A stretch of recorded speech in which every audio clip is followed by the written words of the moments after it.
New শিলচরের urban water সাপ্লাইয়ের জরাজীর্ণ অবস্থা প্রতিবাদে স্থানীয় কাজল রায় ও লিপিকা রায়। নিউ শিলচর এলাকা বিশুদ্ধ পানীয় জলের সুবিধার্থে প্রাক্তন বিধায়ক প্রয়াত বিমলাংশু রায়ের ঐকান্তিক প্রচেষ্টা 2006 সালের স্বপ্নের আরবান ওয়াটার সাপ্লাই প্রকল্পটি জরাজীর্ণ অবস্থায় পরিপূর্ণ হয়ে রয়েছে। এদিকে প্রধানমন্ত্রী নরেন্দ্র মোদীর জল জীবন মিশন প্রকল্পের অধীনে থাকা অমৃত প্রকল্পটি কারণেও কিছুটা অসুবিধার সম্মুখীন হতে হচ্ছে আরবান ওয়াটার সাপ্লাই প্রকল্পটি। আরবান ওয়াটার সাপ্লাই প্রকল্পটির কার্যালয়ের এমনকি সাইনবোর্ডটিরও নেই কোনো সঠিক রূপ।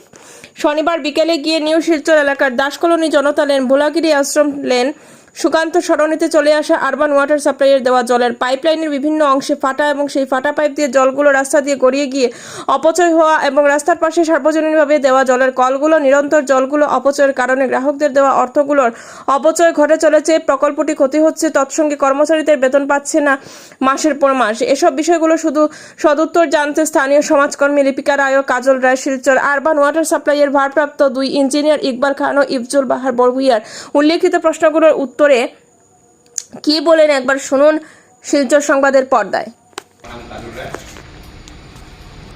আমি একজন ভারতীয় নাগরিক এবং শিলচরবাসী, আর আমি নিউ শিলচর এরিয়ার একজন বাসিন্দা। আমার সঙ্গে আসুন সাধারণ একজন সমাজসেবী লিপিকা রায় মহাশয়। আর আমরা আইসি প্রথমে আপনার পরিচয় জানতে চাইব এবং এবং আপনাদের থেকে কিছু প্রশ্ন আমরা জানতে চাই এবং এটার সমাধান কী এটাও জানতে চাইব এবং আপনাদের মাধ্যমে এতটা অঞ্চলের যে সমস্যাগুলি রয়েছে এই সমস্যাগুলির সম্পর্কে আপনাদেরকে অবগত করব। সমস্যাগুলির সমাধান কি এটাও আমরা আপনাদের কাছে জানতে চাই। আমি একে একে একটা প্রশ্ন প্রথমেই আপনাদের কাছে আবেদন স্বরূপ একটা প্রশ্ন রাখবো, আর আমি আশাবাদী যে এটা প্রশ্নটা একটা সদুত্তর আপনারা তুলে দেবেন। প্রথমে আপনাদের পরিচয়টা যদি আপনারা দেন। Iqbal Ahmed Khan, junior engineer. আপনারা জুনিয়র ইঞ্জিনিয়ার। তো আমার প্রশ্ন, being a citizen of India, প্রশ্নটা হলো আমরা সবই জানি যে আমাদের প্রাক্তন সকলের প্রিয় জনমতের 2 নেতা শ্রী বিমলাংশু রায়ের একান্ত প্রচেষ্টা আমাদের এই এদত্তা অঞ্চলের নির্দিষ্ট এরিয়ায় পানীয় জলের সমস্যা দূরীকরণের জন্য উনি এই উদ্যোগটা নিয়েছিলেন, যেটা আজকে আপনাদের এই অফিসে ঢুকতে গিয়ে আমাকে খুব বেশি দুঃখ দিল।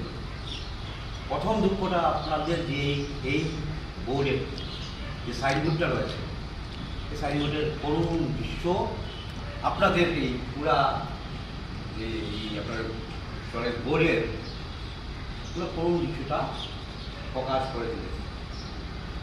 প্রথম অবস্থায় সেই সাইনবোর্ডের করুণ দৃশ্য, সাইনবোর্ডে কী লেখা রয়েছে আমি খুব কষ্ট হয়েছে আমার পড়তে। আমি অল্প স্বল্প পড়তে পেরেছি, the greater Silchar urban water supply লেখা ছিল, কিন্তু সাপ্লাই পর্যন্ত আমি পড়তে পারিনি। এটা আমাকে একটা আঘাত করেছে। 2 নম্বর আঘাত, আমাদের স্বর্গীয় বিমলাংশু রায় চেয়েছিলেন যে এখান থেকে একটা সরকারি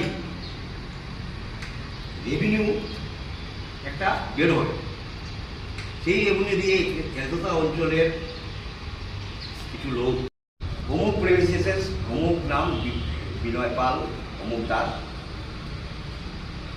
এই জায়গায় ফাটল রয়েছে এবং সেই ফাটলের সংখ্যা হলো, আমি যতটুকু বলতে পেরেছি, 14টা ফাটল রয়েছে। 14 নাম্বার 14 এবং এটাও আপনাদেরকে অবগত করা হয়েছে। এই ফাটলের দরুন আমার রেভিনিউ লস হচ্ছে, আমাদের স্বাস্থ্যের হানি হচ্ছে, আঘাত হচ্ছে এবং সেই রাস্তার ক্ষতি হচ্ছে। রাস্তার যে কংক্রিট যে ব্লক বসানোর রাস্তার নিচে বালু সরে যাচ্ছে, ব্লকগুলি নিচে নেমে। আমি সেই দিনও আপনাদেরকে একটা ভিডিও করে ফটো করে পাঠিয়েছিলাম, যেটা গোড়াগিরি আশ্রম রোডে ঠিক সামনে। আপনি এখনো গেলে এখনো দেখতে পাবেন, এখনো পাইপ ফেটে আপনাদের বা আমাদের যে রেভিনিউ লস হচ্ছে। অনেক জল, এই যে আগে বললাম যে জল শুদ্ধকরণের, জলকে বিশুদ্ধকরণের যে খরচার বিনিময়ে যে রেভিনিউ আমরা পাবো, এই রেভিনিউ অর্ধেকাংশ, অলমোস্ট 60%, অর্ধেকাংশের বেশি, অলমোস্ট 60% আমরা মাটিতে গড়িয়ে যাচ্ছি। তো আমি আপনাদের কাছেও বিশেষভাবে এবং করজোরে অনুরোধ রাখবো, আপনারা দয়া করে আপনাদের উচ্চতম অধিকারী যারা আছেন ওনাদেরকে এই ব্যাপারে দৃষ্টি আকর্ষণ করবেন এবং অবিলম্বে যাদের আমাদের ভারতবর্ষের সেই রেভিনিউ যে লস হচ্ছে, সেই লসের দিকটাকে আপনারা ঠিকঠাক করবেন এবং আমরা যাতে সুস্থ থাকি। আমার বিশ্ববরেণ্য নেতা মোদিজির যে স্বপ্ন সফল হয়, ঘরে ঘরে বিশুদ্ধ জল পৌঁছায়, এই ব্যবস্থাটা আপনারা করবেন।